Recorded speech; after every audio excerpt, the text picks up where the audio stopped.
Canadian Prime Minister Justin Trudeau tried to hit back at President-elect Trump, but instead he managed to insult you, all of you Americans out there. You may remember at a recent meeting, Trump reportedly suggested to Trudeau that Canada become the 51st state if the country couldn't handle his border tariffs. Trump then doubled down on the jab, labeling the Prime Minister the, quote, governor of Canada. Here's Trudeau's attempt at a counterpunch. We were supposed to be on a steady, if difficult sometimes, march towards progress. And yet, just a few weeks ago, the United States voted for a second time to not elect its first woman president. Everywhere, women's rights and women's progress is under attack, overtly and subtly. But I want you to know that I am, and always will be, a proud feminist. You will always have an ally in me and in my government.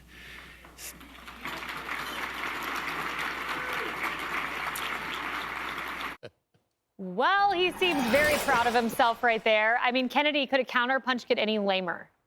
No, I watched that and I went, wow, Justine Trudeau. What Governor of the year. What brand of tampons do you use? I'm my such a goodness. proud feminist. Ask Tim It's Walz. like, my goodness. Ooh, I'm trembling with fear. Please don't invade us with your soy boyness. Lauren, okay, so the Canadian Prime Minister insults all Americans. That's what he did. It just seems so unnecessary. Why are you meddling in our politics and making those comments when you're not very popular at home and you're up for re-election next year? And I was so surprised we didn't play Taylor Swift music on the way in, because remember, it was just a few weeks ago.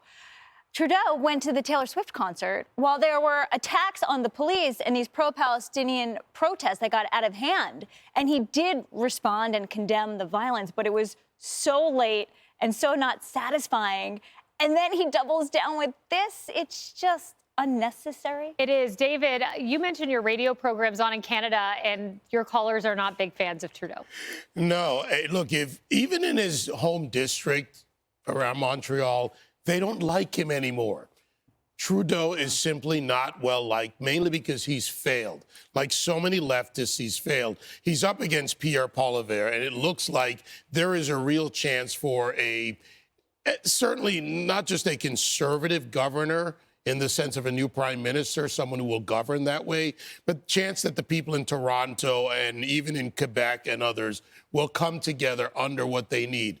They don't want to be treated like the convoy was treated when they had their freedom convoys, when they shut down their bank accounts. They don't want to be treated as second class to the illegal aliens that Trudeau welcomes. And Trudeau will always be a failure. He'll never even be what his father was, and his father was a bad enough leftist. Yeah, do you mind if I double down with you a little bit, David? Because you're talking with people from Canada. You know, it's not a dictatorship. They voted for him. You said they don't like him anymore. They saw the results of his soy boyness. I'm sorry, I have to steal that one. Please, take it. They call him that all the time when they call in from Canada. But the fact is they saw what happened. He had a legacy name, Trudeau. That's how he won. He had a lot of support. And to be fair, back then when he was elected, the outer provinces were not as engaged politically. But once they saw what happened, just like we saw people come over to the non-leftist side in America, away from the Democrats, away from Kamala, towards Trump, Canada's now doing the same thing. And for the record, there are a lot of proud Canadians. They play a lot of pond hockey. That's what's going on now. But a lot of them don't mind our relationship. They love our relationship. And I welcome you. 51st state, come on in. Yeah, and I mean, Harris, maybe, just maybe, American voters rejected Hillary Clinton and Kamala Harris, not because of gender, but because they didn't believe in their plans for the country. No, that's exactly true. I mean, this was not a cry against women, although Hillary Clinton even had trouble getting women on the left to come to some of her events here in New York City. I mean, I remember that. I remember those rather empty events.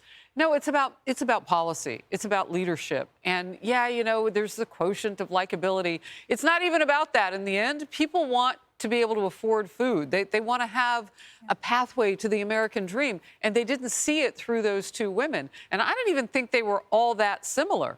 I mean, the Democrats put up very different women So it isn't like they had some gender thing in common or anything in common other than their gender. They just chose differently. And timing is everything. It was time for Kamala to sit down. Well, it's to sit down. And maybe, Trudeau, instead of insulting your greatest ally, you could work on rectifying the trade imbalance. That's going to become a problem for you January 20th. Hey, everyone. I'm Emily Campagno. Catch me and my co-hosts Harris Faulkner and Kaylee McEnany on Outnumbered every weekday at 12 p.m. Eastern, or set your DVR. Also, don't forget to subscribe to the Fox News YouTube page for daily highlights.